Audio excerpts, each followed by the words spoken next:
ને લો લો મને મારી નાખો. હવે બીજું બચ્ચું જ શું છે? મેડમ આ તમે શું કરો છો?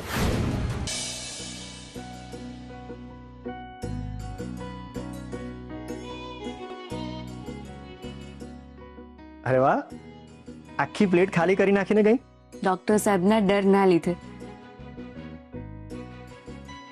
સરસ. બસ હવે આમ જ ડાયા થઈને રહો અને તમારા તબિયતની કાળજી રાખો.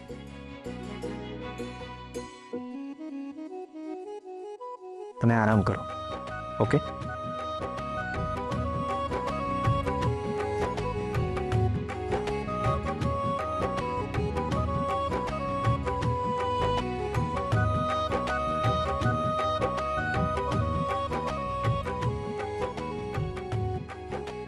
ખબર નહીં હું આ લોકોનું ઋણ કેવી રીતે ઉતારીશ. આટલું બધું થઈ ગયું છતાંય ડોક્ટર સાહેબે ક્રિશ કે મારા પરિવાર વિશે એક પ્રશ્ન ના પૂછ્યો. હે ભગવાન, તમારો જેટલો આભાર માનું ને એટલો ઓછો છે. ખરા સમયે તમે આ ભાઈ બહેનની જોડી મને મળાવી. નક્કી આ તમારી જ કૃપા છે.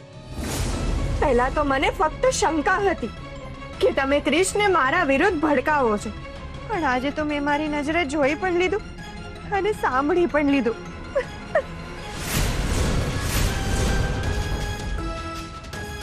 મેં તમારું શું બગાડ્યું હતું ભાભી?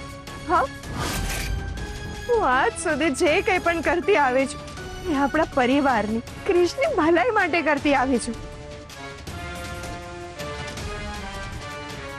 જો ક્રિશ, તને પણ મારી પર ભરોસો ના હોય ને તો વાંધો નહીં, આજ પછી હું તારા જીવનમાં ક્યારે માથું નહીં મારું.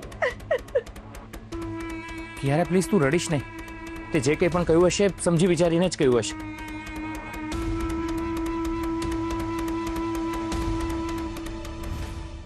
સોરી કિયારા, ઉશ્કેરાટમાં આવી જઈને મારાથી બોલાઈ ગયું. બાકી સાચું કહું ને તો મારા મનમાં તારા માટે એવું કંઈ નથી. ઇટ્સ ઓકે ક્રિશ, પ્લીઝ તું ભૂખ્યો ના સૂઈ જતો. હું ફક્ત તને એટલું જ કહેવા આવી હતી.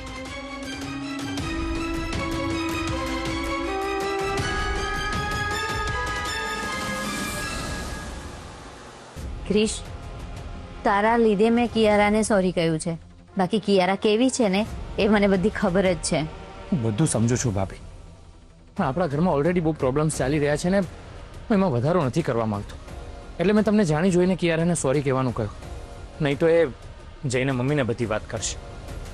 આપણા ઘરમાં કોઈ એવી વાત નથી જે કિયારા થ્રુ મમ્મીજીને ખબર ના પડી હોય.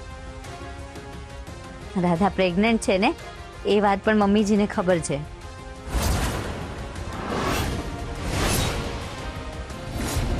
શું વાત કરો છો ભાભી? તો પછી મમ્મીએ શું કહ્યું? એ બાળક જો મારા ક્રિશનું હોત તો મને ચોક્કસ જ આનંદ થયો હોત, પણ જે શંકા કિયારાને થઈ છે એ મને કે કોઈ બીજાને પણ થઈ શકે છે. જે સ્ત્રીના ચરિત્ર પર મને ભરોસો નથી એ સ્ત્રીના બાળક પર હું ભરોસો ન કરી શકું. આજે તો રાધાને ઘરમાં લાવવાનો વિચાર આવ્યો છે. જો એવી ભૂલ પણ કરી છે ને તો તમે મારું મરેલું મોઢું જોશો. ભાભી મને કંઈ જ નથી સમજાય. અહીંયા મમ્મી સમજવા તૈયાર નથી ને ત્યાં રાધા સમજે એવું પણ નથી લાગતું. પ્લીઝ ક્રિશ, તું શાંત થઈ જા. હું જમવાનું ગરમ કરું છું, તું આવીને ચૂપચાપ જમી લે. પણ ભાભી, ક્રિશ, જો તું ભૂખ્યો રહીશ ને તો રાધાને નહીં ગમે.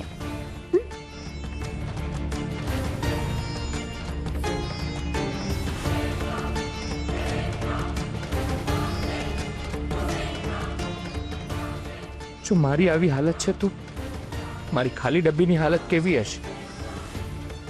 મને માફ કરી દો ભગવાન, પણ પ્લીઝ મારી રાધાનું ધ્યાન રાખજો. મારા ઘરમાંથી આ પનોતી તો ગઈ છે, પણ મારા પરિવારમાં શાંતિ કેમ નથી આવી રહી એ જ નથી સમજાતું. પહેલા જ રાધા અને શૌર્યના સંબંધ વિશે મારા બિઝનેસ સર્કલમાં ચર્ચાઓ ચાલી રહી છે. અરે હવે તો કોઈની સાથે બિઝનેસ રિલેટેડ વાત કરતા પણ ડર લાગે છે. ઓ ગોડ, હું શું કરું શું ના કરું એ જ નથી સમજાઈ રહ્યું. અને હવે આ રાધાનું બાળક કોણ જાણે કોનું હશે. આ નીલા પણ ખરી છે. કૃષ્ણે મારા વિરુદ્ધ ભડકાવતી હતી. એ તો સારું થયું કે હું સમયસર પહોંચી ગઈ. નહીં તો ક્રિશ અને નીલાને રાધાને મળતા મેં જ રોક્યા હતા એવો એ કહી દેત.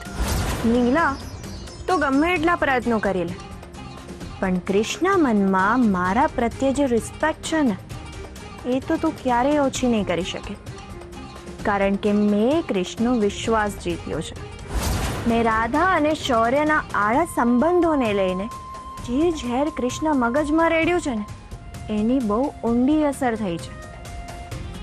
ક્રિશને ભડકાવાના ગમે તેટલા પ્રયત્નો કરી લે તો નીલા, પણ આ કિયારા સામે આજ સુધી કોઈ નથી જીત્યું. પણ આ નીલા પર મારે વોચ તો રાખવી જ પડશે. એ જ એક છે જે મારી આખી બાજી બગાડી શકે છે. ઓ ગોડ, આ નીલાનું મારે કંઈક કરવું પડશે.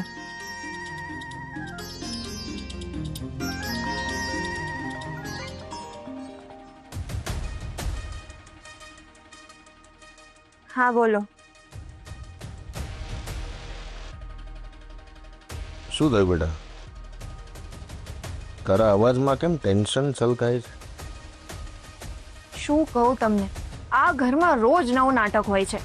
અરે પણ શું થયું છે એ તો કે મને પહેલા.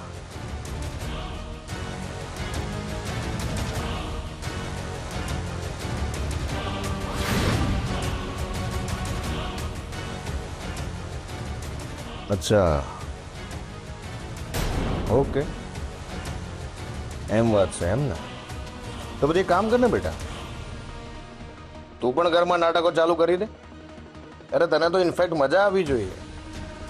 જે ઉંમરમાં સ્ત્રીઓ ઘર ઘર રમતી હોય છે એ ઉંમરમાં તને નાટક રમવા મળે છે, તો ચાલુ કરી દે.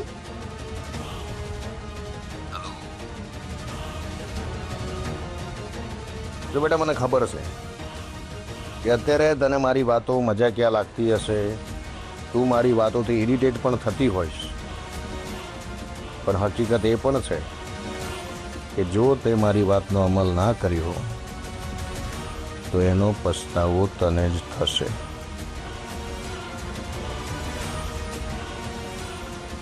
ને એક વણમાંગી સલાહ આપું બેટા, ગ્લિસરીન આંખમાં નાખવાથી આંસુ તો આવે, પણ એનાથી આંખો પણ ચોખ્ખી થઈ જાય.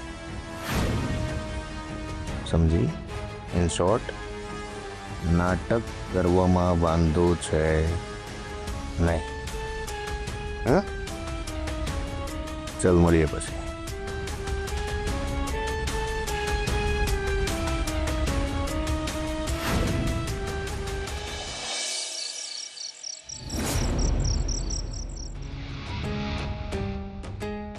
અરે કિયારા, શું થયું? સાસુમાં, હું હર્ષભાઈ અને નીલા ભાભીને એક સાથે જોઉં છું ને ત્યારે મને એવું થાય છે કે મારો હસબન્ડ પણ હર્ષભાઈ જેવો હોત તો કેટલું સારું થાત. એ મને ઇમ્પોર્ટન્સ આપત, રિસ્પેક્ટ આપત. હર્ષભાઈ અને શૌર્ય બંને સગા ભાઈઓ છે, છતાં એ બેઉમાં કેટલો ડિફરન્સ છે સાસુમાં. નીલા ભાભી હર્ષભાઈ સાથે જેટલા ખુશ છે ને એટલી જ દુઃખી હું શૌર્ય સાથે છું સાસુમાં. મેં કઈ મારી મરજીથી આ લગ્ન નતા કર્યા, છતાંય હું નિભાવું છું. પણ શૌર્ય જાણે કે એને મારી પર ઉપકાર ના કર્યો હોય એવી રીતે મારી સાથે વર્તન કરે છે. બસ હવે હું થાકી ગઈ છું. મેં મારી રીતે બહુ પ્રયત્નો કર્યા. પ્લીઝ પ્લીઝ મને ડિવોર્સ અપાવી દો સાસુમાં, પ્લીઝ.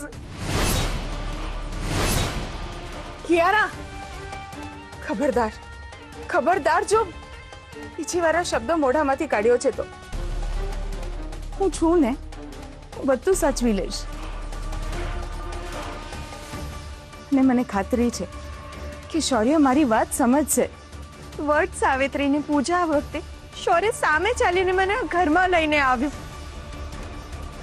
મને થયું કે હવે બધું સારું થઈ જશે. અમે બંને એક હેપી કપલની જેમ ખુશીથી રહીશું. અમારા પણ નાના નાના બાળકો હશે. મને પણ માં બનવાનું સુખ મળશે. તમે જ કહો સાસુમાં, શું હું એ સુખની હકદાર નથી? છે બેટા, હું પણ તમારા બાળકોને રમાડવા માંગુ છું.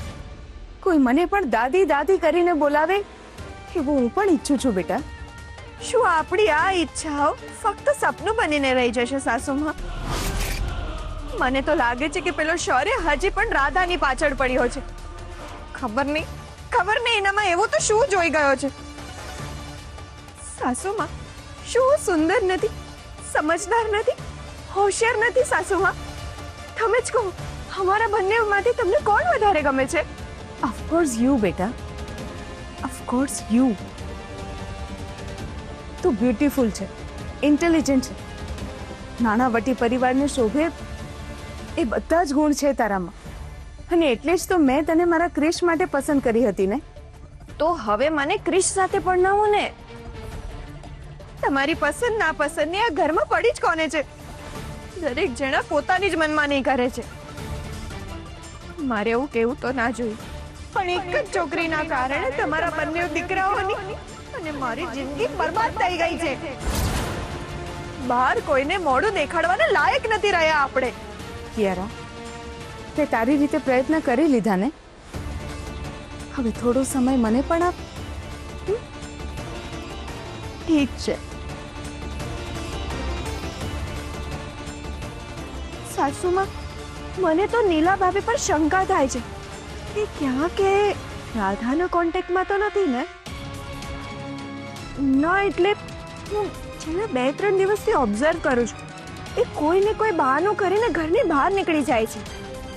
ક્યાંક એમને ખબર તો નથી ને કે રાધા ક્યાં છે? સાસુમાં, મને તો શંકા થાય છે કે ક્યાંક નીલા ભાભી વિભીષણનું કામ તો નથી કરી રહ્યા ને? નીલા ભાભીએ રાધાને શૌર્ય અને ક્રિશ સાથે મેળવ્યા ને, તો રાધા તમારા બંને દીકરાઓને એની તરફેણમાં લઈ લેશે. અને પછી ગમે તે કરીને તમને પણ કન્વિન્સ કરવાનો પ્રયત્ન કરશે કે રાધા અને શૌર્ય નિર્દોષ છે અને રાધાના પેટમાં જે બાળક છે એ ક્રિશનું જ છે. કિયારા, મને વિચારવા દે. મને લાગે છે કે મારે થોડા દિવસ માટે શૌર્ય અને કિયારાને બહાર મોકલવા જોઈએ. આમ પણ લગ્ન પછી બંને જણા ક્યાંય બહાર નથી ગયા. બંને સાથે ટાઈમ સ્પેન્ડ કરશે તો કદાચ એમની વચ્ચેનો મતભેદ થોડો ઓછો થશે અને બંનેનું બોન્ડિંગ સ્ટ્રોંગ થશે. યસ, હા, આઈડિયા સારો છે. કિયારા, તું તારું અને શૌર્યનું પેકિંગ કર. પેકિંગ? હા, તું અને શૌર્ય થોડા દિવસ માટે બહાર જઈ રહ્યા છો. અરે, આ તો સાસુમાએ મારા મનની વાત કરી.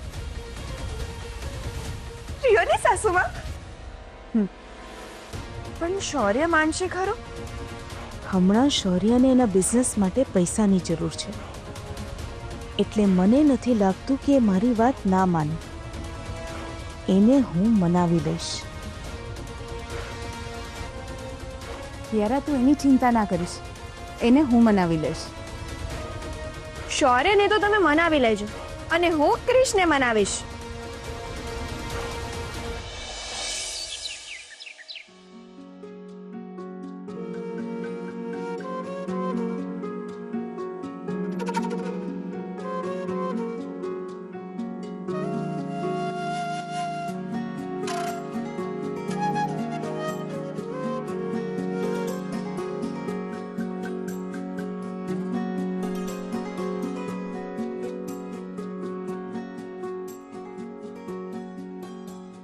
હે તુલસી માતા,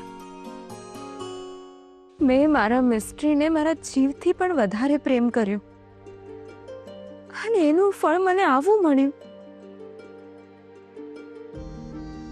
આ કિયારા નામનું ગ્રહણ અમારા દાંપત્ય જીવન પર લાગ્યું છે. એ ક્યારે દૂર થશે માં? ક્યારે દૂર થશે? શું મારા બાળકને પણ મારી જેમ આખી જિંદગી દુઃખ જ સહન કરવું પડશે? અરે એના કરતા તું ટેસ્ટ કરાવી લે, એટલે બધું જ સાબિત થઈ જશે. પછી તને કોઈ નહીં પૂછે કે તારા પેટમાં જે બાળક છે ને એ શૌર્યનું છે કે પછી આ ડોક્ટર. રાધા ચાલ આપણે સૌથી પહેલા ડોક્ટર પાસે જઈને ડીએનએ ટેસ્ટ કરાવી, જેથી તારા પેટમાં જે બાળક છે ને એના ઉપર કોઈ સવાલો ના કરી શકે. ચાલ. મારે ક્યાંય નથી જવું, પણ હવે નહીં. ક્રિશે ભલે મારી સામે સવાલો ઊભા કર્યા હોય, પણ હવે એનો જવાબ સમય જ આપશે.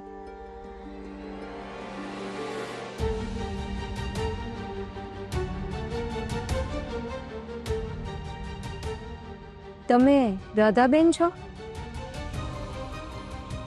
હા, પણ તમે કોણ? હું ડીએનએ લેબની ટેકનિશિયન છું. તમારા ટેસ્ટ માટે સેમ્પલ લેવા આવી છું. હવે ક્રિશે એની હદ વટાવી દીધી. એની આટલી હિંમત કે એને આ સેમ્પલ લેવા માટે આ બેનને મારી પાસે મોકલે.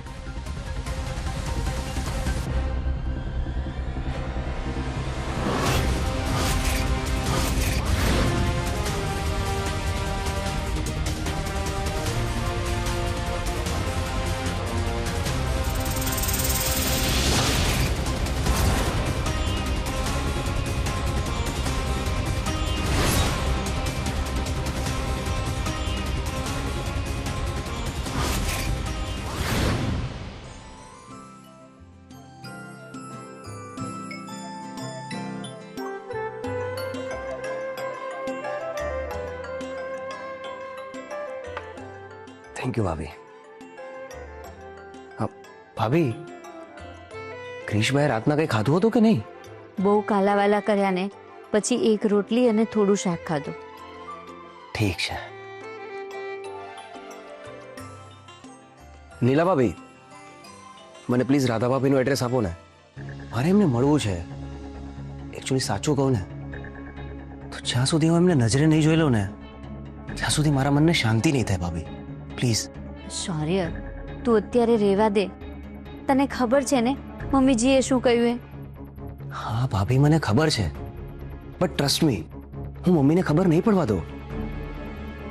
આપણને એવું લાગે છે કે કોઈને ખબર નહીં પડે, પણ આ કિયારાનો કોઈ ભરોસો નથી. ખબર નહીં એને ક્યાંથી રાધાનું એડ્રેસ મળી ગયું અને એકદમ રાઈટ ટાઈમ પર આવીને એને કૃષ્ણા મગજમાં ઝેર રેડ્યું. જો કિયારા ત્યાં ના પહોંચી હોત ને તો આજે રાધા આપણા ઘરે આપણી સાથે હોત. ભાભી, તમે ચિંતા ના કરો. મને પૂરેપૂરો વિશ્વાસ છે કે હું રાધા ભાભીને મનાવીને ઘરે લેતો આવીશ. બસ મને તમે ફક્ત રાધા ભાભીનું એડ્રેસ આપો પ્લીઝ. ઠીક છે.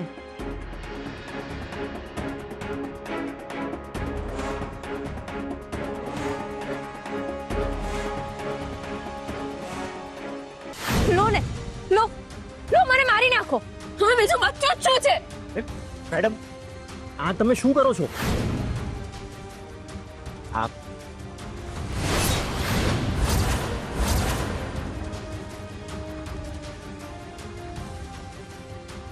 જુઓ, હું તમારો ગુસ્સો સમજુ છું, પણ તમે અત્યારે આ ના,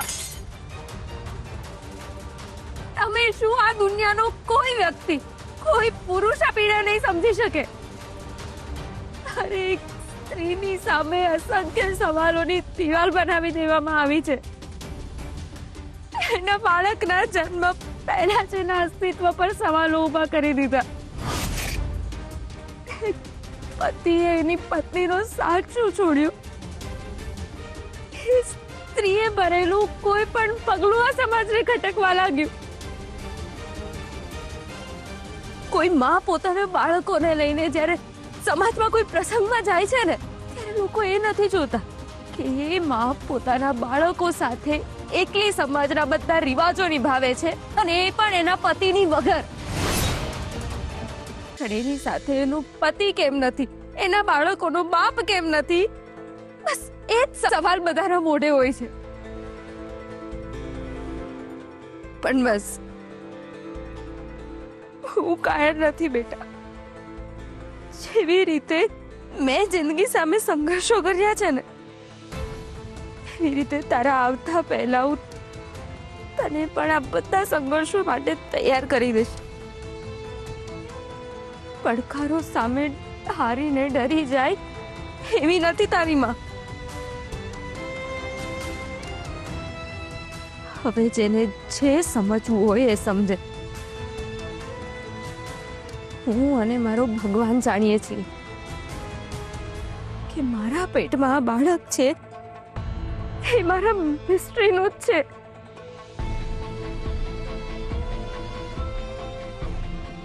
અને હવે ક્રિશ પણ મને ભલે ગમે એટલા સવાલો પૂછે, હવે હું એને પણ કોઈ જવાબ નહીં આપું.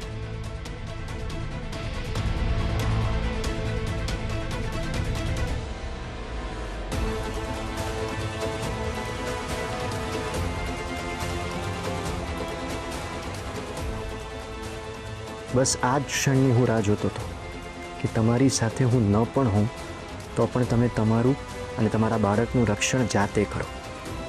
સામે આવેલા પડકાર સામે લડવા જાતે તૈયાર થાઓ. ભગવાન, રાધા મેડમને શક્તિ આપજો.